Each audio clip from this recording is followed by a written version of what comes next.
My name is Dr. Piasecka and I'm the director of Moby and also the writer of this adaptation. It's the story of a young man called Ishmael who embarks upon his first whaling voyage led by the infamous Captain Ahab.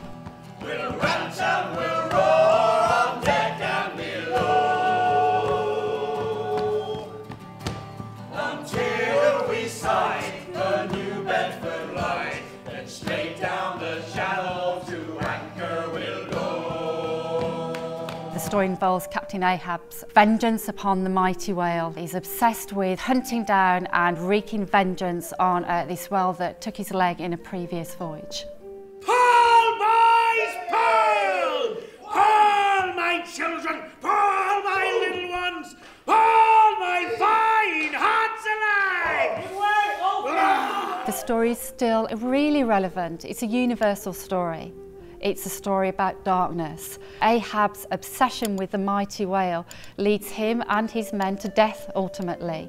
His quest to bring the heavens to a test leads in failure. The men die, Ahab dies, the ship goes down. It's an obsession that leads to darkness. And I think what Melville does is kind of show us the darkness of the human soul. I see in him outrageous strength, an inscrutable malice sinnowing.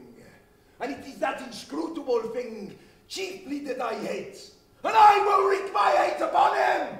And my research is always concerned with journeys, or has been for at least 2 decades really, so I'm always attracted by narratives of journeys. So Moby Dick for me was a very attractive proposition just because it involves a very fateful voyage, a very long journey.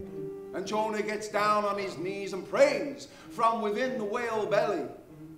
But does he weep and wail for forgiveness? No, shipmates, he does not weep and wail for forgiveness. We spent a lot of time researching 19th century whaling. So we listened to whaling songs, we read stories, we looked at how the men who were involved in kind of whaling, how they lived, where they slept, etc.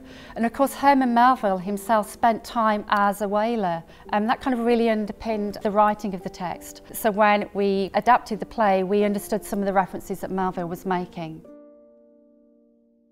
In the production, we as performers all multi-role, which I think the notion of multi-rolling in a cast and everyone being Ishmael was a really interesting idea, and I think a great idea for the audience as well, because in a sense we are all Ishmael. Ishmael is, I suppose, that sort of universal character that connects the narrator and the narration to the audience.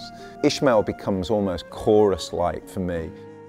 We also wanted to spend some time looking at the men of the Pequod. The story is told through Ishmael's eyes. For this story, what we found particularly interesting were the other characters on the boat. Queequeg, Stubbs, Flask, these are all kind of key characters. So part of the adaptation was pulling out their stories that sat alongside this bigger story of Ahab's hunt for the white whale.